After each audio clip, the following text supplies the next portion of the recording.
Aujourd'hui, je vous présente le Samsung Galaxy A20e pour essentiel. Déjà, je vais vous parler des différences entre le Galaxy A20 et le E. La seule différence, c'est l'écran. Sur le A20, on a un écran de 6,4 pouces qui est Super AMOLED. Sur le A20e, pour essentiel, on a un écran de 5,8 pouces qui est TFT, donc une dalle LCD. La résolution est la même, 720 par 1560 pixels, c'est du 19,65 neuvième. Voilà. Alors, je vais vous parler des spécifications techniques tant qu'on y est.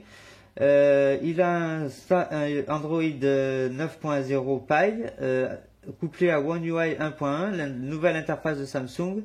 Le processeur, c'est un Exynos 7884 avec 2 cœurs calibrés à 1,6 GHz et 6 cœurs à 1,35 GHz.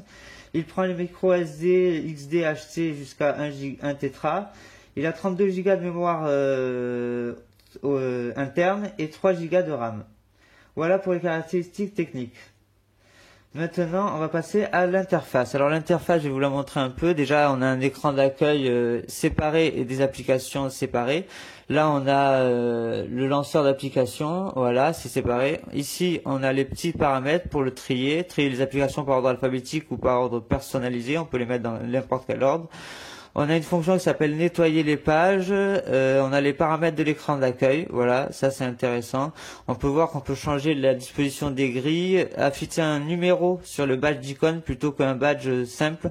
Ça permet de savoir le nombre de notifications qu'on a sur ses SMS, ses mails, etc. Voilà. Ça c'était pour l'interface. On va quand même revoir un peu les applications d'origine. Le caller, voilà. Je reviens au...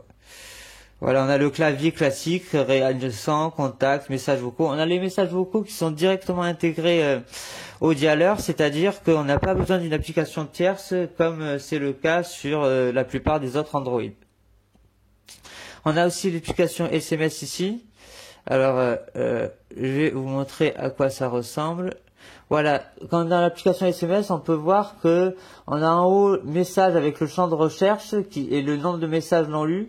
C'est la nouveauté de One UI, c'est qu'on a toujours un grand écran en haut qui permet d'accéder facilement en bas au dernier message par exemple, sans avoir besoin de mettre le pouce tout en haut. Voilà pour les SMS. Pour la musique, on n'a plus le lecteur Samsung, on a le Play Music normal et plus d'applications Samsung. One UI a été vraiment débarrassé de sa plupart de lourdeur par Samsung. Toutes les applications Samsung inutiles ont été enlevées. Maintenant, je vais vous montrer un peu les paramètres, comment ça se présente. Alors les paramètres, c'est comme ceci. Toujours le grand écran en haut avec la partie où on est, paramètres, le petit icône de recherche, et là on voit que tout est classé par catégorie. Par exemple, ça commence par les connexions, après on a le son, les notifications, après on a l'affichage, fond d'écran, écran de verrouillage, etc., etc. C'est très bien fait, le classement est vraiment bien, on s'y retrouve vraiment, c'est pas mal du tout. Maintenant, je vais vous montrer un peu le multitâche. On a 1, 2, 3, 4, 5, 6, 7, 8, 9, 10, 11, 12, 13, 14, 15, 16, 17, 19.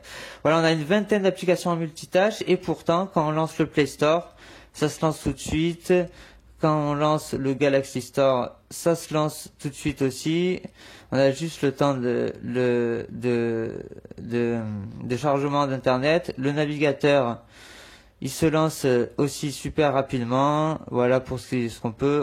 Je vais aussi vous montrer, voilà, par exemple, Spotify, ça se lance rapidement. On va en profiter pour passer à la partie multimédia. Donc là, je vais vous faire écouter le son qui arrive du portable. Voilà, avec Mistral gagnant.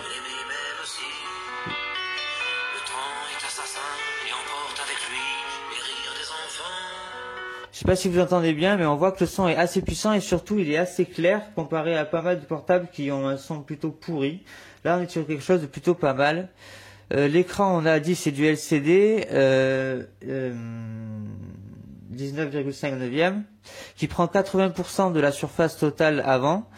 Ce que je voulais vous montrer, je vais vous montrer une petite vidéo sur YouTube pour vous faire voir la qualité de l'écran. Voilà, on va aller sur YouTube. J'ai une vidéo qui est déjà prête. Je vous montre la qualité. Voilà, on peut voir que c'est vraiment une très belle qualité. L'écran, il ne démérite pas pour un portable qui est à 189 €. C'est vraiment extraordinaire. On est sur quelque chose de vraiment très bien. Vraiment bien. Pour ce prix, c'est assez incroyable même. Je vous fais un dernier petit test. Le capteur d'empreinte. Alors voilà, vous voyez, quand on appuie, je vais le verrouiller. J'appuie. Excusez-moi, j'ai mal fait. J'appuie. Ça déverrouille en moins d'une seconde. C'est vraiment pas mal du tout le capteur d'empreinte. Sur un modèle à 189 €, je le redis, un capteur d'empreinte comme ça, c'est vraiment bien. Maintenant, je vais vous parler un peu de l'autonomie. Alors, à savoir qu'il tient entre 1 jour et 1 jour et demi selon l'utilisation. Si on l'utilise plutôt bien, il tient 1 jour. Il a une batterie de 3000 mAh, donc c'est pas si mal. Après, il se charge en 1 heure à peu près, voire un petit peu moins, donc c'est quand même pas mal du tout. Et je finis ce test par la photo. Je vais vous montrer quelques exemples de photos. Et voilà. On peut voir qu'en photo, il ne démérite pas sur ce macro. Mais bon, c'est pas toujours très juste. Par exemple, là, les couleurs sont pas justes du tout. J'ai fait la même photo avec le grand angle. Là, on voit que c'est plus juste. Mais il y a quand même une bonne distorsion. Pareil, une photo prise de près. Suivie de sa version grand angle. Voilà, bon, de toute façon, c'est pas un photophone, donc je vous mets ces quelques exemples de photos, mais c'est pas pour ça qu'on va acheter ce mobile, évidemment.